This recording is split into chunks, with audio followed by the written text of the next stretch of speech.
오늘 저는 멋있는 맛을 내라 하는 제목으로 말씀의 은혜를 함께 나누고자 합니다. 우리 마가복음 9장 50절에 있는 말씀 현대인의 성경 우리 다 함께 읽어보도록 하겠습니다. 제가 시작하면 읽겠습니다. 시작. 소금은 좋은 것이지만 만일 소금이 그 맛을 잃으면 어떻게 다시 짜게 할 수 있겠느냐? 너희는 소금의 우정을 가지고 서로 화목하게 지내라. 소금의 우정이 무엇일까요?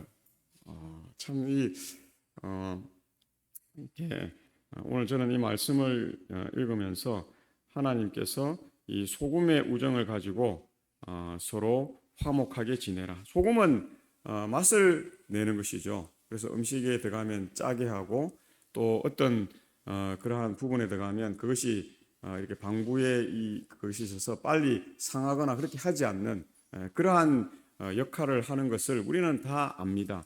그런데 오늘 본문에서 소금은 좋은 것이라고 말씀하면서 만일 그 소금이 그 맛을 잃으면 어떻게 다시 짜게 할 수 있겠느냐라고 우리에게 질문하시면서 우리가 세상을 살아갈 때 이게 동료 인간들 또 우리가 사랑하는 사람들 우리의 이웃이나 이 모든 사람들을 너희는 소금의 우정을 가지고 서로 화목하게 지내라 그렇게 말하는 것을 봅니다. 그래서 소금은 맛을 내는 것이지만 또한 소금은 이 우리를 잘 보존하고 우리가 서로 화목하게 지낼 수 있는 것까지도 우리에게 의미를 부여하는 그러한 것이다 하는 것을 보게 됩니다. 그래서 오늘 제목이 멋있는 맛을 내라 하는 제목이라는 것을 보게 됩니다.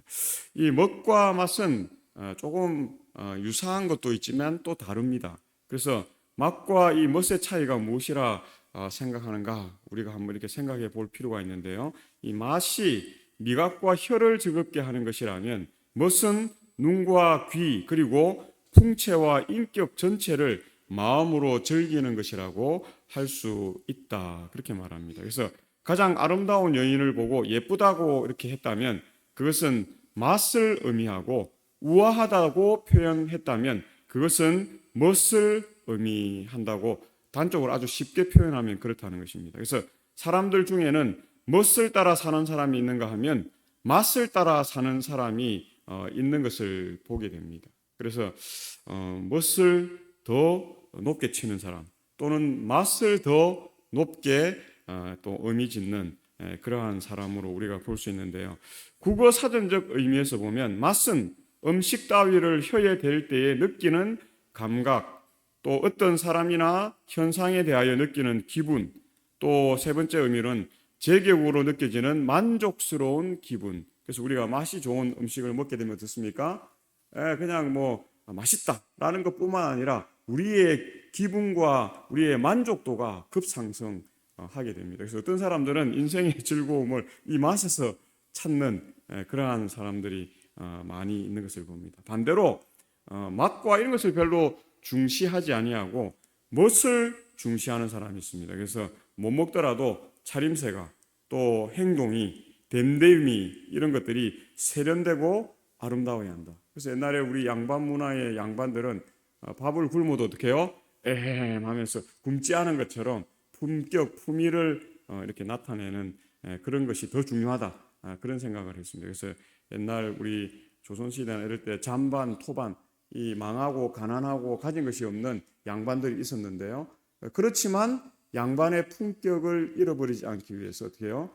늘 그 일에 매진하고 정진하는 모습들이 있었다. 그것이 꼭 좋다, 나쁘다를 떠나서 이렇게 맛에 따라 사는 사람, 멋에 따라 사는 사람이 있다는 것입니다. 또 이 멋의 두 번째 의미는 사전적 의미는 고상한 품격이나 운치. 그래서 우리 옛날 정자들이나 옛날 우리 이 조상들이 살던 가옥이나 주변에 이런 것들을 보면 저도 이렇게 호남에 가 보니까 이 해남에 이 윤선도 보니까 윤선도가 기왕 와서 그렇게 어려운 상황인데 그 곳을 얼마나 아름답게 꾸며놨는지요.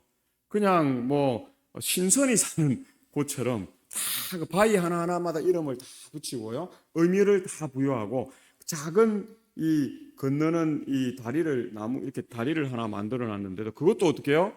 다 의미를 부여하고 그렇게 이 신선처럼 사는 모습들을 보는 것입니다. 그래서 그 삶 가운데 이 멋을 추구하고 고상한 품격이나 운치, 내 현실은 유배 중이지만 그럼에도 불구하고 그것을 이렇게 이겨낼 수 있는 그러한 멋을 나타내는 모습을 보게 되는 것입니다. 그래서 우리가 맛에 따라 사는 것도 좋고 멋에 따라 사는 것도 좋지만 이 두 가지를 잘 우리가 가지고 인생을 살면 우리의 인생이 더 풍요로워질 수 있고 더 많은 것들을 누릴 수 있는 그러한 삶이 될 수 있다는 것입니다. 그래서 이 멋의 사전적 의미를 좀 더 깊이 이렇게 살펴보면요, 이 인간의 행동 양식, 예술, 기회 및 사물의 존재 양식에서 한국인의 독특한 감각으로 이렇게 여과 표출되는 미적 관념 또는 그 미적 형태를 멋이라고 합니다. 그래서 외국에서는 이 멋을 표현하는 단어가 없어요. 유사한 단어들은 있으나 정확하게 이 한국의 멋을 의미하는 단어가 없다는 사실입니다. 그래서 이 멋을 나타낼 수 있는 외국어는 없는데요. 또 멋은 한국말로도 몇 마디로는 이 풀이하기 어렵다는 것입니다. 그 말에는 일반적 의미가 아닌 특수한 의미가 있기 때문인데요. 중국의 풍류나 또 서양의 유머 같은 단어가 이 멋과 아주 이렇게 비슷한데 멋을 다 포괄할 수 없는 단어라는 것입니다. 한국의 멋에 가까운 것일 수가 있지만 그러나 풍류 유머는 이 멋의 한 속성으로서의 멋의 한 단면이 될지언정 멋이라는 개념의 전부가 될 수 없다는 사실입니다. 그래서 부분적으로 완전히 이렇게 부합된다고 할 수 없다. 부분적으로는 부합되지만 완전히 부합되지 않는다는 것입니다. 멋은 그만큼 한국적 독자성을 가지는 말이라는 것입니다. 그래서 가령 영어에서 유머나 펀이나 뭐 세타이어라든지 위트라든지 펀이라든지 이런 많은 단어들 다 포함할 수 있는 단어가 멋입니다. 또 한국말의 농, 우스개, 익살, 재치, 재담 등으로도 번역되어지는 단어. 그래서 크게 거리가 생기는 것은 아니지만 이런 단어가 다 포함되어도 이 멋이라는 것을 다 나타낼 수가 없는 것입니다. 그래서 이 덴다이즘이라든지 뭐 포퓰이라든지 뭐 테이스트라든지 뭐 맵시라든지 취미 또 맛으로도 번역될 수 있지만 이것들이 그것을 다 나타낼 수 없다. 그러나 이 멋은 위에 든 어떤 단어로도 번역되지 않는다. 그것들은 이 멋의 한 속성으로서 부분적으로 유사하게 이 유사 개념이라고 이렇게 볼 수 있고 그렇게 될 수는 있을지언정 멋을 뜻하는 전체로서의 일반 개념으로 할 수 없기 때문이다. 그렇게 말합니다. 그래서 사전적으로도 이 멋이 얼마나 많은 것을 포괄할 수 있는가. 그래서 한국 사람들은 옛날에 그래서 참 좋아했어요. 멋 속성 중에 하나가 맵시인데요. 맵시 있는 삶을 사는 것이 얼마나 좋은 것인가. 그 맵시 가운데는 우리가 때로는 농으로도 나타나고 우스갯소리로도 나타나고 익살로도 나타나고 재치로도 나타나고 재담으로도 나타날 수 있는 그러한 삶. 이런 사람이 잘 있을까요? 없을까요? 잘 없어요. 쉽지 않다는 것입니다.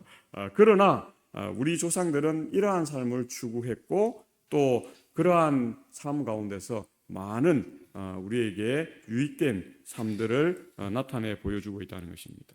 한국의 맛 제가 찾으려고 하니까 너무 많아요. 그래서 이것만 가지고도 1년 내에 그렇게 할 수 있을 것 같은 그러한 것인데요. 우리 조상들은 음식을 만들 때에 그냥 배부르게 먹기 위한 것으로만 만들지 않았습니다. 보기에도 뭐예요? 그래서 우리가 한국 사람들은 참 저는 한국 사람들이 진짜 위대한 것 같아요. 보기 좋은 떡이 또 이왕이면 무슨 치마? 한국 사람들은 참 멋을 아는 사람이에요. 우리가 가난하게 살았던 때들도 있었지만 가난해도 우리가 가지고 있는 이 멋을 버리려고 하지 않았다. 우리 부모 시대도 그랬어요. 우리 부모 시대 6.25 거치고 일본 식민지 거치고 얼마나 어려운 때였는데 또 자식들도 많이 낳았지 않습니까? 그럼에도 불구하고 그분들이 이렇게 맛을 내고 멋을 내고 하는 일에 소홀히 하지 않았다. 그래서 한국이 어떻게 해요? 세계적인 가장 우수한 민족으로 쓸 수. 한때는 유대인이 가장 우수하다고 그렇게 이야기했어요. 뭐 노벨상도 많이 받고 세계 금융에 또 뭐 경제인으로서 뭐 학자들 뭐 이런 것 가장 많았기 때문에 한때는 그렇게 했는데요. 요즘에는 사람들이 어떻게 유대인이 우수한 건 확실하나 그에 못지않은 민족이 있다고 이야기해요. 그 누구를 지칭합니까? 한국인들을 그렇게 말할 정도로 한국 사람들이 위대하다. 반찬 하나하나를 하는 걸 봐도 그래서 외국 사람들이 요즘에 뭡니까 한국은 처음이지 뭐 이런 프로그램에 이렇게 나오는데 한국에 오면 감탄을 한다는 거죠. 음식 문화에 특별히 뭐예요? 옷 입는 문화 뭐 이런 것들을 보고는 감탄을 하고 어떻게 이렇게 한 끼 먹는데 이렇게 준비를 할 수 있을까? 외국 사람들 이해가 되지 않습니다. 자기들은 토스트 하나, 뭐 커피 한 잔에 뭐 빵 한 조각, 뭐 간단한 뭐 시리얼, 뭐 이런 것 먹고 그렇게 하는데 한국 사람들은 그냥 아무 식당 안에서 밥 해도 기본 반찬이 대여섯 가지씩은 딱 나오니까 사람들이 자기들은 하나에서 하나 먹는 것도 힘든데 이렇게 그래서 일본은 덮밥 문화가 유행한다죠. 그래서 밥에 그냥 어떻게 해요? 뭐 이것저것 튀기고 뭐 볶고 한 걸 얹어가지고 그냥 이렇게 먹는 그런 문화인데요. 그래서 우리는 그런 문화를 상노 문화라고 그렇게 이야기하죠. 반찬은 반찬대로 다 그릇도 예쁘게 따로따로 종지면 종지 뭐 다 이렇게 참 한국 사람은 참 세계적으로 독특하면서 특성이 있는 그런 사람들이에요. 그리고 뭐 이렇게 그렇게 반찬을 많이 내어주고 하면서도 전혀 그것이 어떻게 해요? 이상하다 생각하니 그게 당연하다 생각하는 나라가 한국입니다. 왜 그러냐면 한국 사람들은 멋을 알고 맛을 알기 때문에 그렇게 살 수밖에 없고 그래서 그렇게 추구하는 남들과 다른 삶을 추구하는 삶이 된다는 것입니다. 맛과 또 다른 것이 멋인데요. 참 저는 이렇게 항아리를 배치를 해도 항아리만 이렇게 수백 개를 배치하는데 너무 아름다워, 너무 멋있는 거예요. 그래서 한참을 사진을 찍고 막 이렇게 화동 같은데 한번 저기 매실꽃 매화 피고 할 때 한번 가보십시오. 거기 쫙 가면 막 저런 걸 이렇게 쫙 해놨는데 그 자체가 그냥 멋스러워요. 그리고 우리 한복 한번 보십시오. 한복 이것 오늘날 우리가 많이 잃어버렸는데요. 한복이 다양한 종류의 색깔과 막 이런 것들이 있는데 한복 입고 요즘 제가 며칠 전에 이렇게 투표하고 나서 경주에 저희 딸이 하고 같이 이렇게 저희 가족이 갔다 왔는데요. 요즘에 그 경주 이런 데는 한복 입고 뭐 하는 사람들이 많아요. 예, 그 구경하는 사람이 많아. 그 한복 2만 원, 3만 원씩 주고 다 빌려 입어가지고요. 젊은 사람들 특별히. 근데 우리 나이 또래는 그런 거 잘 안 하는데요. 외국인들이 우리 나이 또래 된 외국인들이 막 한복 입고 막 외국 사람들이 이게 너무 좋다는 것입니다. 저 또래는 그런 거 잘 안 해요. 저는 막 한 번도 그렇게 제가 뭐 전주도 가보고 어디도 가보고 인사동도 가보고 저는 한 번도 그렇게 해본 저희 집 사람이나 저희 애들은 아빠 저거 한번 빌려 입고 합시다 뭐 이렇게 하는데 너나 입어라 내가 빌려줄 테니까 너희들 입어요. 아빠가 안 하니까 저희 애들도 잘 하지는 않는데요. 하고는 싶은가 봐요. 근데 외국인들이 저희 연배가 되는 사람들이 참 한복을 입고 다니고 뭐 이렇게 하는데 제가 봐도 좀 신기하기도 하고 한국인 나도 안 하는데 외국인들이 저렇게 하고 하는 게 참 신비롭기도 하고 그런데 너무 멋스러운 거예요. 그 사람들이 볼 때 꼭 해보고 싶은 버킷리스트. 죽기 전에 한 번은 한국에 가서 이런 거 먹어보고 이런 거 해보고 싶은 것들이라는 것입니다. 지금 보성에 가면 이렇게 차밭들이 있는데 차밭도 그냥 보고 있어도 한국 사람은 그 돈벌이 수단으로 그냥 막 자라서 막 하도록 하면 되는데 그렇게 하지 않아요. 어떻게 해요? 이렇게 예쁘게 꾸며요. 그래서 이게 관광지가 되는 거죠. 어느 순간부터 이제 우리가 먹고 살만하고 이제 좀 여유가 생기니까 이제 이런 것들이 눈에 들어오는 것입니다. 근데 우리 조상들은 옛날부터 어떻게 해요? 이 방식으로 이렇게 하는 것입니다. 멋을 잃어버리지 않아요. 맛만 중요시하는 것이 아니라 맛과 멋을 공유하는 그러한 삶. 우리 기와집 한번 보십시오. 세계 사람들이 와서 감탄합니다.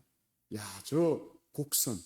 외국 사람들은 반듯하게 그냥 딱 해서 실용성이 있으면 좋은 거라고 생각했어요. 근데 한국에 와보고는 이 한복이나 뭐 이런 것들, 뭐 기와집 이런 걸 보면 실용성이 다가 아니라는 것을 느끼는 거죠.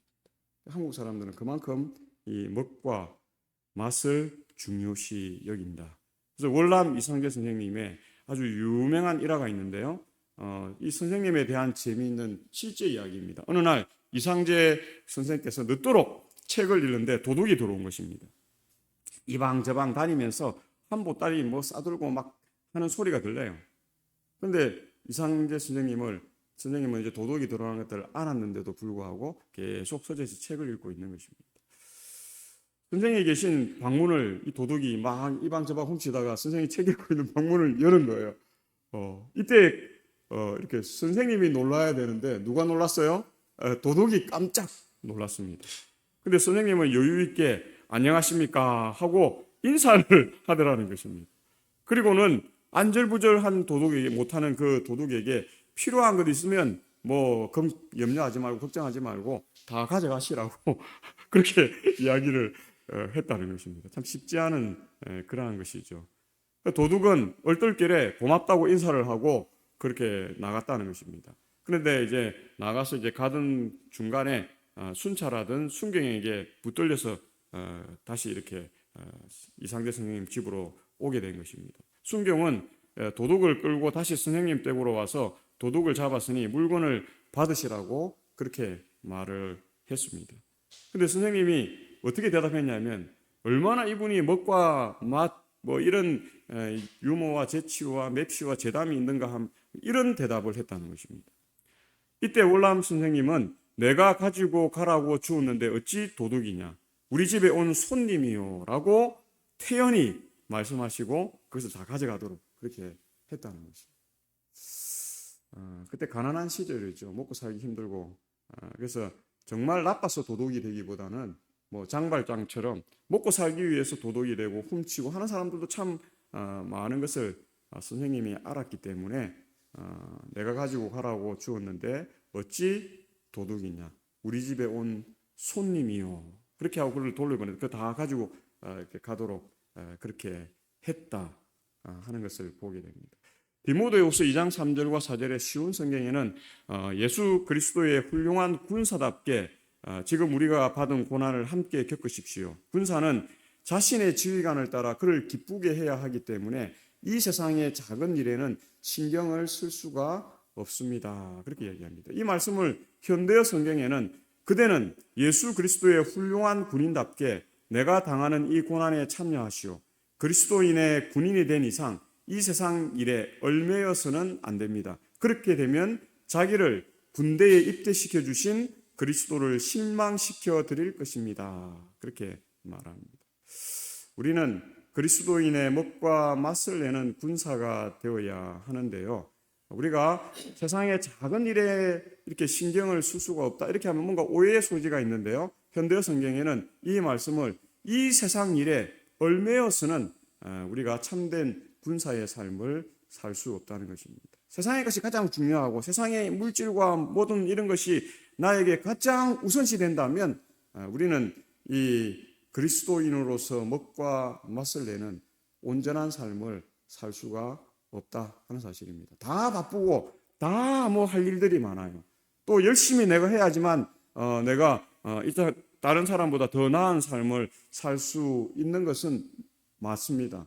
그럼에도 불구하고 이렇게 바쁘고 우리가 해야 할 일이 많은 삶 가운데 우리가 예수님의 사역에 더 집중할 수 있는 삶을 살 때에 하나님께서는 우리가 생각하지 못한 더 큰 복을 주시고 또 우리가 준비할 수 없는 하나님의 이 은혜, 그 은총을 더하여 주신다 하는 사실을 우리가 보는 것입니다. 그래서 하나님께서 여세 동안 내 일을 힘써 행하라 하셨기 때문에 그 일을 하는 것은 전혀 나쁜 게 아니에요. 잘못된 일도 아니고 뭐 그것이 뭐 내가 남에게 부끄러운 일도 아니라는 사실입니다.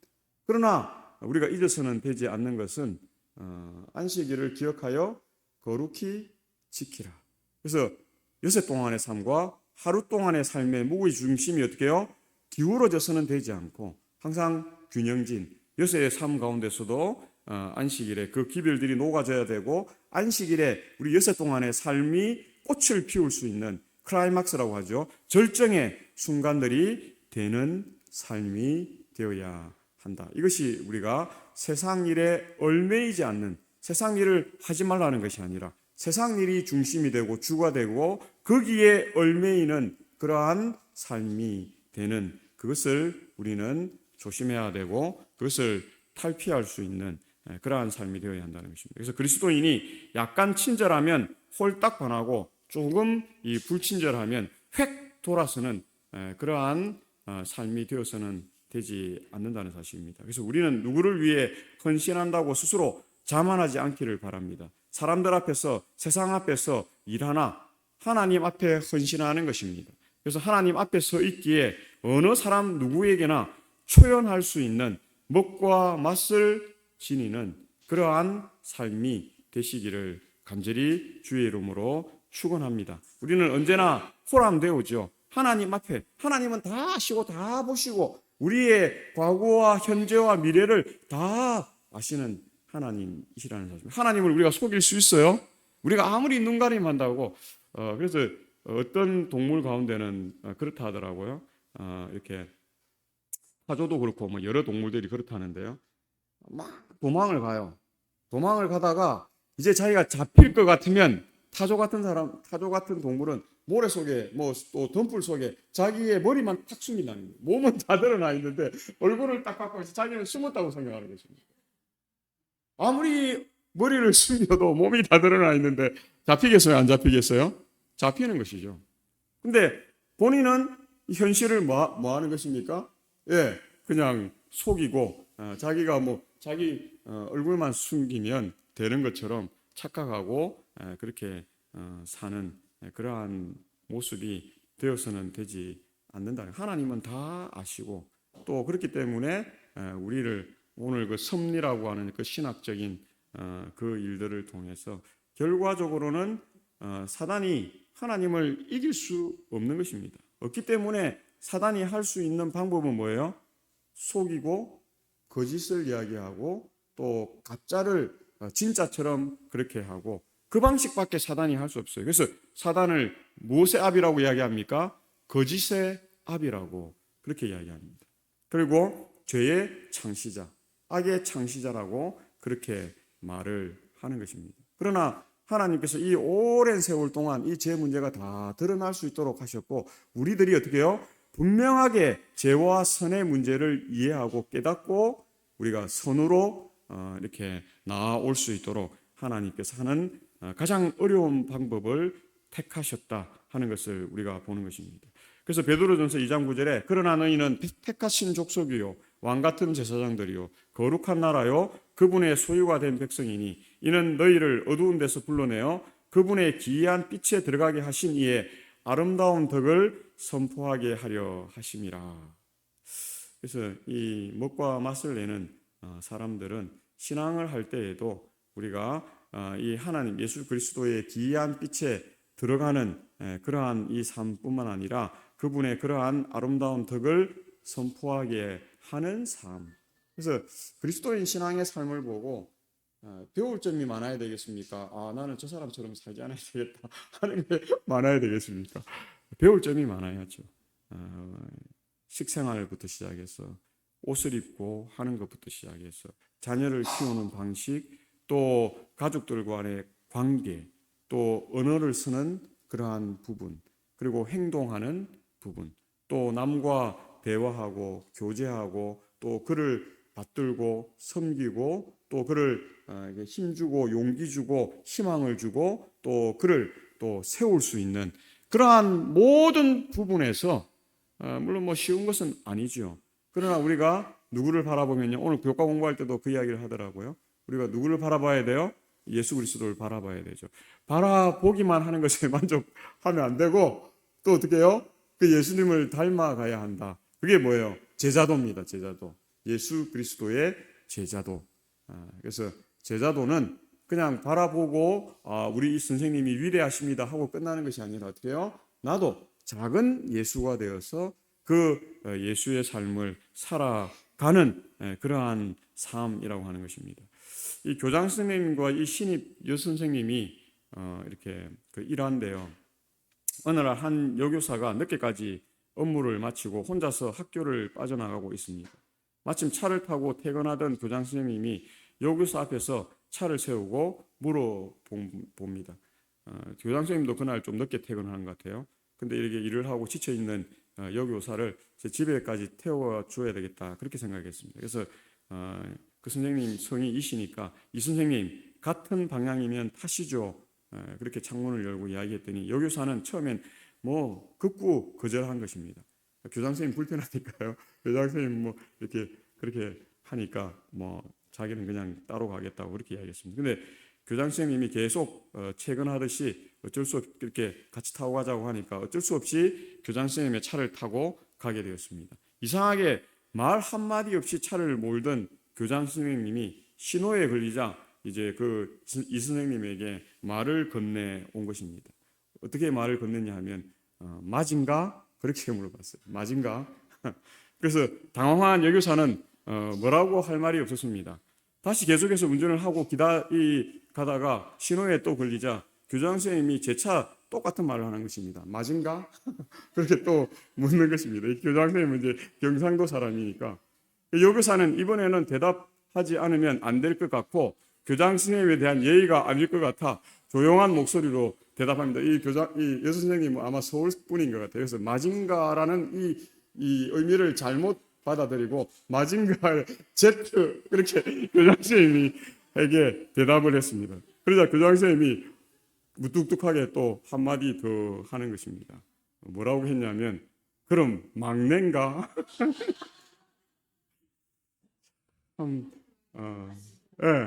예. 우리 이제 마징가 이거를 이제 마징가 이 경상도 사람들 그냥 쉽게 하는 이야기인데 여 선생님은 서울 분이니까 이거 잘 이해를 못하는 것입니다. 첫째인가 이렇게 물어봤으면 쉽게 알았을 텐데 고민 끝에 Z 마징가 Z 그렇게 응수를 했는데 교장 선생님이 얼마나 무뚝했으면 또 하는 이야기. 그럼 막내인가? 그렇게 이야기를 했다는 것입니다. 제가 왜 이해를 듣냐면 사람이 부담감이 심하면 어떻게 해요? 상황 판단이 흐려집니다. 정확한 상황을 인지하지 못할 때가 많습니다. 여 선생님이 멍청해서 그렇게 했겠어요? 뭐 지적 능력이 떨어져서 그렇게 했겠어요? 아니에요. 이 교장 선생님하고 같이 차를 타고 하니까 평상시도 부담감을 갖고 있고 또 함부로 대할 수 없는 이런 거 있다 보니까 부담감이 큰 것입니다. 그래서 긴장하고 막 이렇게 하고 있으니까 난데없이 교장 선생님이 맞은가 이렇게 물어보니까 뭐 자기는 멘붕이 온 것이죠. 그럼 오만 머릿속에서 오만 생각을 다 하지 않았겠습니까? 그러니까 제대로 된 상황을 인지 못하고 그렇게 이야기했겠죠. 참 우리가 신앙할 때도 마찬가지인 것 같습니다. 이렇게 우리가 잘한다 또 희망 주고 용기 주고 그래도 지금은 뭐 칠흑 같은 그런 어두운 가운데 있지만 우리가 밝은 빛을 보고 가자 이렇게 하면 사람들이 어떻게 해요? 희망을 가지게 되고 용기를 가지게 되고 어떤 일을 잘할 수 있는 그런 자세가 되고 정확하게 현실을 인정하면서 나아갈 수 있는데요. 뭐 하는 것마다 그것밖에 못해. 너 하는 게 뭘 늘 그러냐. 너 해갖고 도움되는 거 하나도 없잖아. 너 그래가지고 네 인생을 어떻게 살려고 그렇게 하느냐. 모자란다. 너 정말 모자란다. 너 그렇게 판단이 안 되냐? 늘 이렇게만 이야기한다고 생각해 보세요. 30년을 그렇게 부모 밑에서 교육을 받고 살아왔다고 생각해 보세요. 그 사람이 사회에 가서 뭘 할 수 있을까요?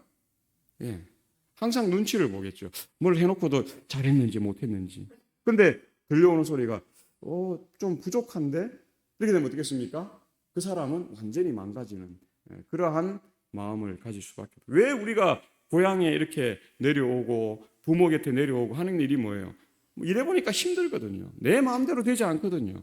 부모가 해주는 따뜻한 밤, 부모가 해주는 따뜻한 잠자리, 부모가 건네주는 따뜻한 말 한마디, 그렇죠? 그리고 자기를 이해해주고 또 잘했다 못했다 하지 않고 우리 딸은 우리 아들은 다 어떻게 잘할 수 있다 하는 그 음성을 듣기 위해서 그렇게 합니다. 왜 며느리가 시아버지 시엄마가 힘들죠.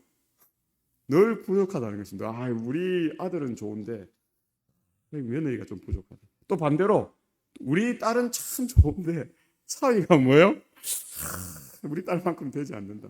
그러면 어떻게 해요? 이 부담감이 커지면 항상 힘들어지는 거예요. 그러니까 고부 간의 갈등이 생기는 거죠. 교회도 마찬가지입니다. 교회도 교인들이 오면 먼저 신앙한 분들이 이렇게 잘할 수 있다. 아니면 내가 도와줄게. 너 못하는 거 내가 좀 뒤에서 도와줄 테니까 한번 해보자. 이렇게 해야 어떻게 해요? 이게 되는 것이지. 나는 이미 맨발 걷기 잘한다고 30분 동안 나는 만 걸음을 걸을 수 있는데 야, 너는 그 2, 3천 걸음 걸어가 되겠냐? 근육을 키워라, 뭘 해라, 더 열심히 걸어라, 뭐 해라, 부지런히 해라, 땀이 나야지 하면 맨발 걷기 하고 싶겠습니까? 아마 안 하고 싶을 거예요. 즐거운 마음, 기쁜 마음, 마음의 부담감이 줄어지면 우리가 좀 부족한 사람도 더 자기 능력의 200%, 300% 그렇게 할 수 있을 거예요. 충분히 그렇게 할 수 있습니다.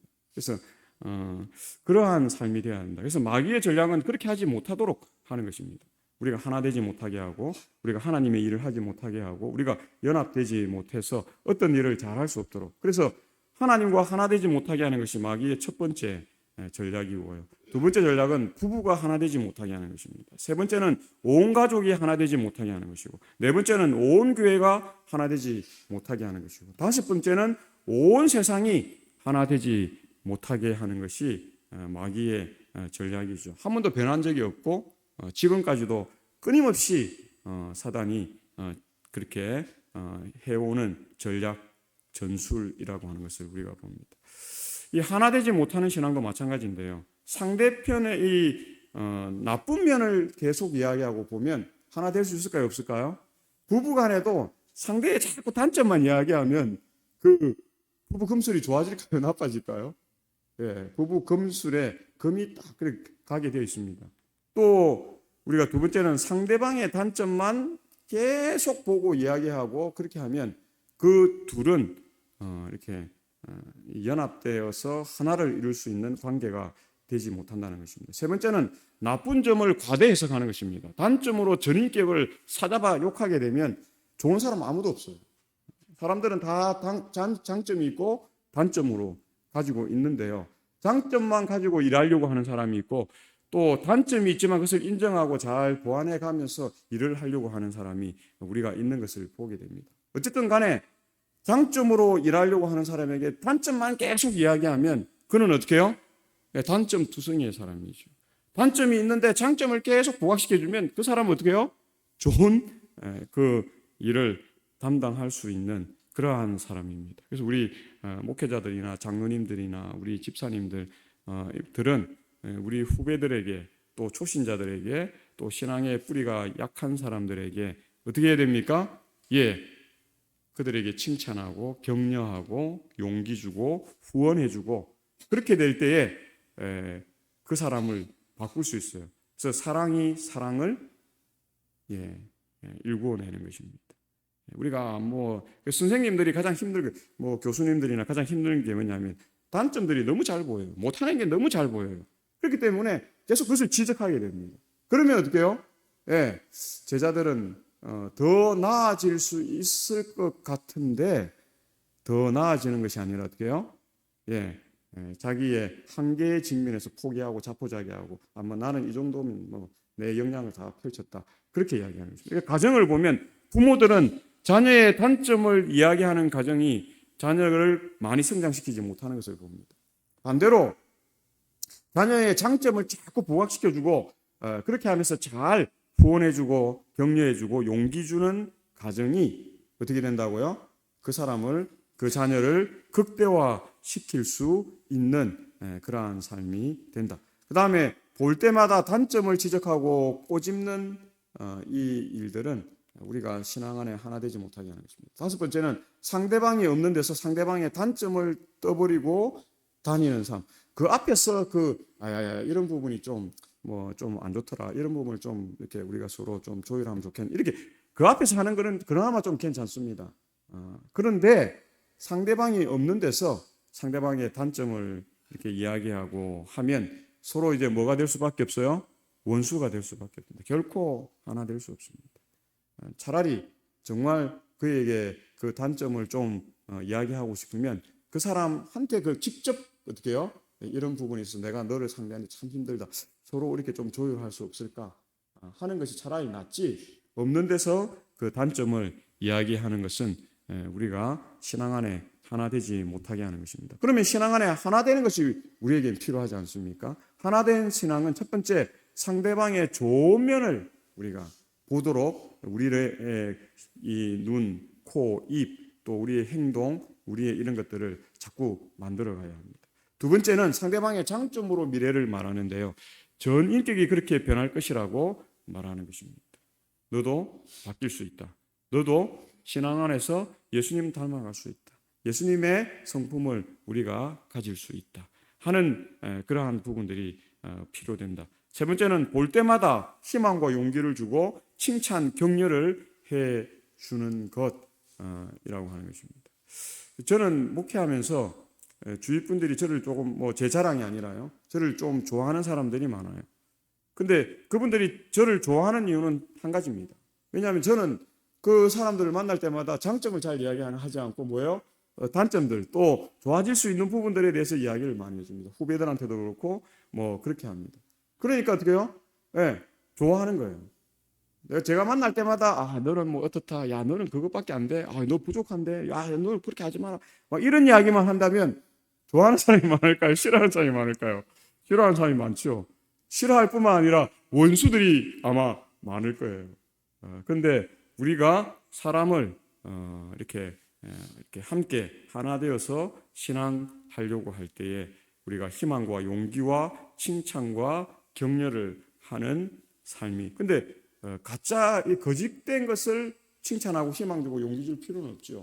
아닌 것을 우리가 그렇게 할 필요는 없는데 우리가 그렇지 않고 이렇게 할 때에는 칭찬해 주고 용기 주고 격려해 주고 그렇게 잘못된 것을 잘한다 이렇게 하면 돼요, 안 돼요?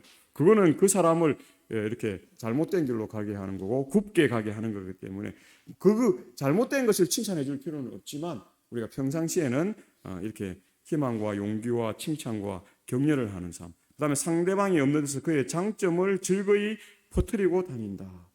장사 잘 되는 집에 가면 왜 장사가 잘 될까요? 우리 광영수 집사님, 장사 잘 되는 사람은 왜 장사 잘 될까요? 친절한데 친절하는 것을 사람들이 알아야 되잖아요. 그걸 어떻게 알게 되죠? 나는 친절합니다. 나는 주인이 직접 나서 저는 친절합니다. 이러면 사람들이 친절하다고 생각할까요? 생각하지 않죠. 누가 친절하다고 이야기해야 돼요?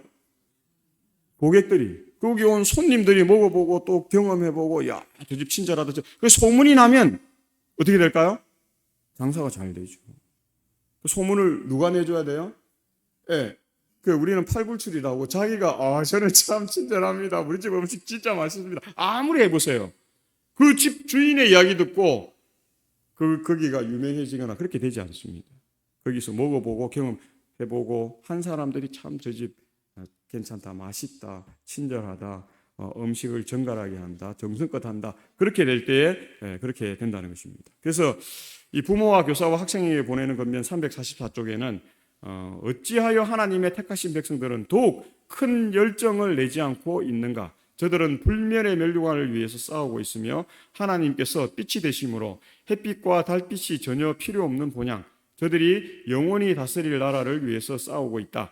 저들은 하나님의 생명에 방불한 생명을 얻게 될 것이다. 그러나 악인의 불꽃은 굴욕적인 암흑 속으로 사라질 것이며 의인은 아버지의 왕국에서 마치 태양처럼 그 빛을 환하게 비칠 것이다. 그렇게 이야기합니다.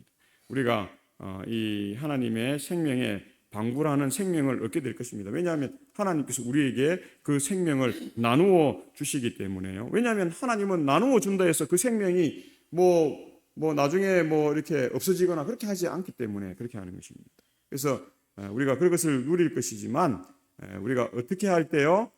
이 싸우고 그 불멸의 멸류관을 위해서 싸우고 있으며 하나님께서 빛이 되시는 그것을 우리가 받아들일 때에 그러한 것이 된다. 그래서 기다림의 희망이 있어야 하는 삶이 되어야 하는데 기다림이 없는 사람은 참으로 불행한 사람이라는 것을 우리가 보게 됩니다.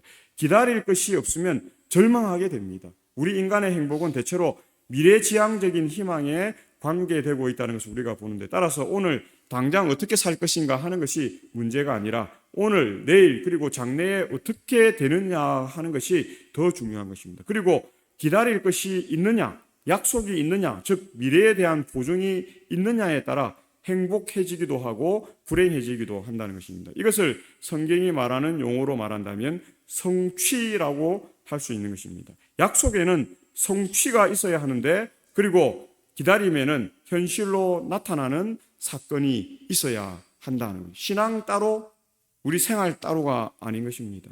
또 하나님의 말씀 따로 또 우리의 삶에 그러한 그 이야기들이 따로 있는 삶이 아니라 그것이 아주 밀접하게 연관돼서 그래서 여섯 동안의 삶을 우리가 이렇게 열심히 살아가는 것 못지않게 하루의 삶, 이 안식일을 기억하여 거룩히 지키면서 일주일이 어떻게 해요?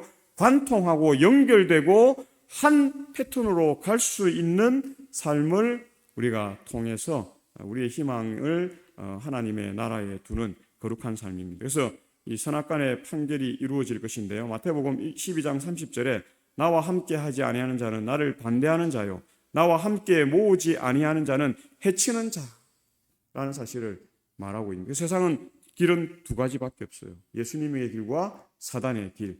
그래서 예수님과 함께 하지 아니하는 자는 사단과 함께하는 반대자인 것입니다.